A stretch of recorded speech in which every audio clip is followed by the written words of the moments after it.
Really no other way to put this one.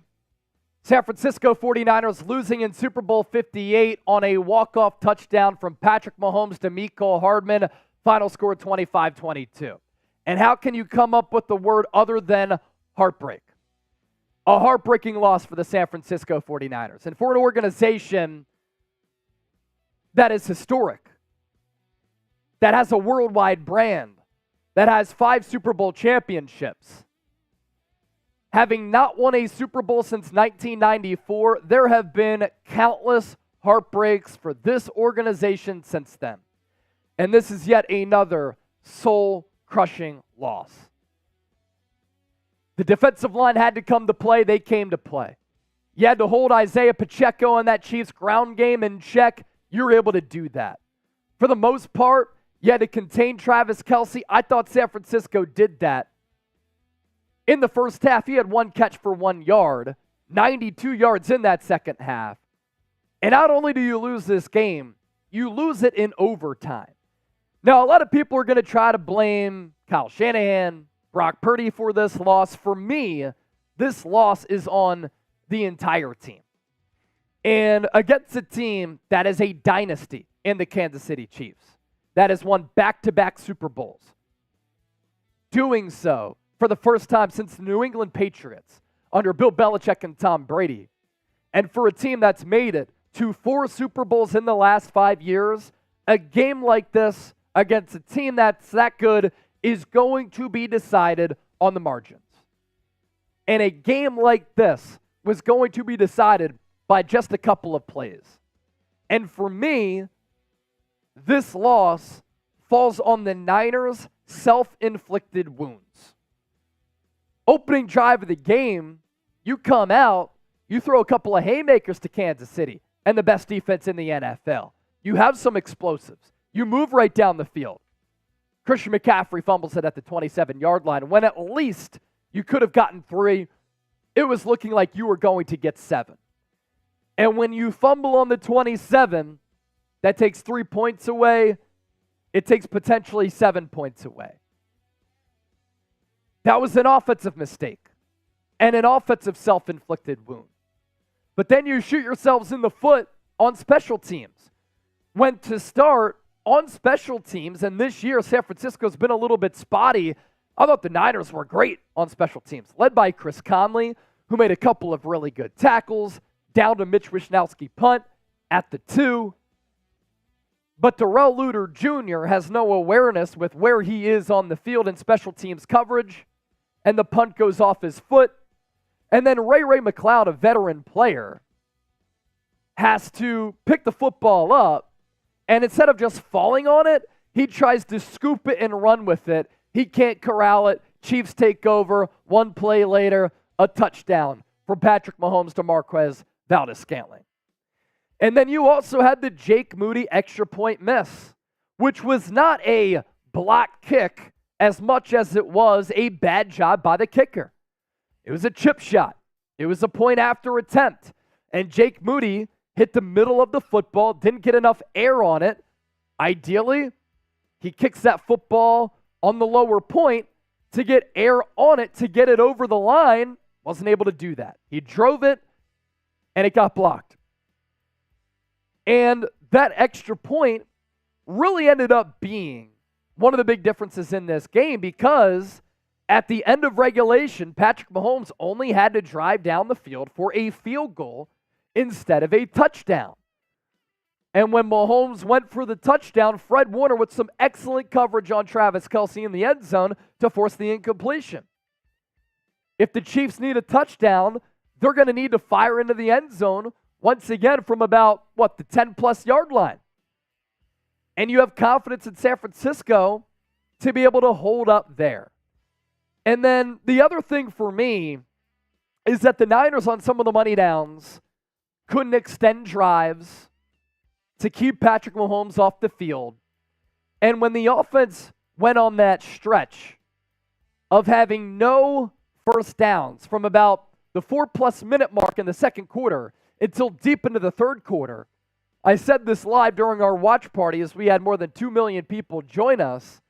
If you give Patrick Mahomes continued opportunities at some point he's going to make you pay. And when you can't move the chains and you can't convert on third downs and you have to punt it away, Patrick Mahomes having the ball in his hands, he's just going to be able to take advantage of those opportunities. And then as part of that conversation, when you can't finish drives and you have to settle for field goals instead of touchdowns, those are the mistakes. Those are the plays on the margins that you look back during the film study and you're like, wow, the Niners went right down the field to start overtime. And they take off nearly 8 minutes on the clock. But Chris Jones just destructs that play. Brock Purdy had Jauan Jennings on a little whip-out route into the flat. Could have hit him for a first down, maybe even a touchdown.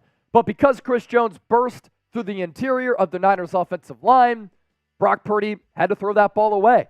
You settle for 3, and you don't get those 7, and the Chiefs win the football game with that walk-off touchdown with a couple of seconds left, which at that point it wouldn't have mattered because the touchdown won the game.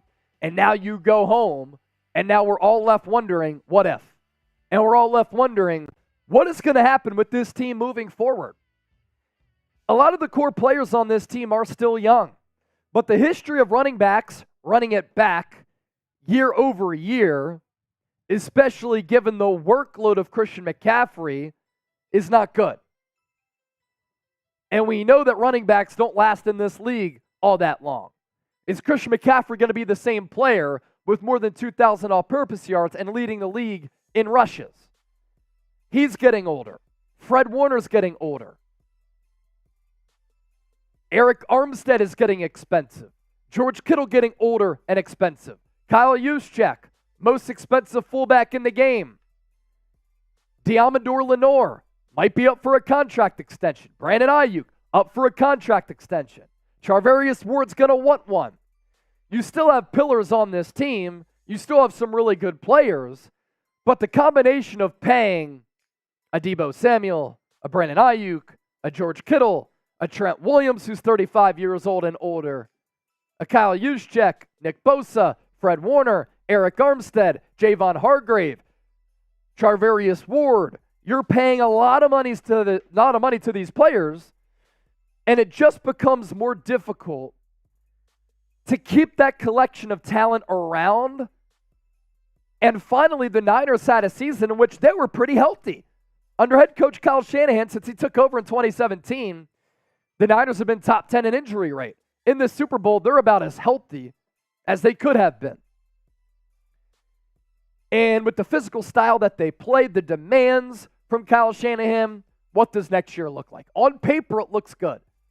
And then you factor in that money conversation.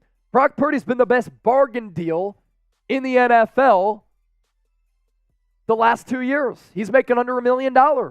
But because he wasn't a first-round pick, you can't exercise that fifth-year option. He only has 2 years left on his rookie deal. And at some point, if he continues to play like this, you might have to pay him as well. Now, I like Purdy as the quarterback for this football team. He struggled a little bit, but look, this Chiefs defense is incredible. They're the best defense in the NFL. Give credit where credit is due. See what they did to Lamar Jackson last week? The Ravens scored 10 points at home. The Niners scored 22 points in this game. But it's not like other teams and other quarterbacks haven't struggled against Kansas City. That has been the backbone of this Chiefs squad. Just a heartbreaking, gut-wrenching defeat. Certainly a kick in the stones for all Niner fans everywhere as the quest for 6 has to remain on hold. And the quest for 6 is going to continue on to next year. A Super Bowl drought that has lasted since the 1994 season continues, and you think about the Super Bowl defeats that have happened since then. The Ravens game, the Chiefs loss in 2019, and now the Chiefs loss here in the 2023 season, calendar year of 2024. Make sure you subscribe to us here on the San Francisco 49ers Report. Year-round coverage of this team, win or loss, we're here for you. more than 2 million views during our watch party, and we hit you with this question to round things out. Who is to blame for this loss? Let me know in the chat right now. And thanks for all of your support of the San Francisco 49ers Report this season.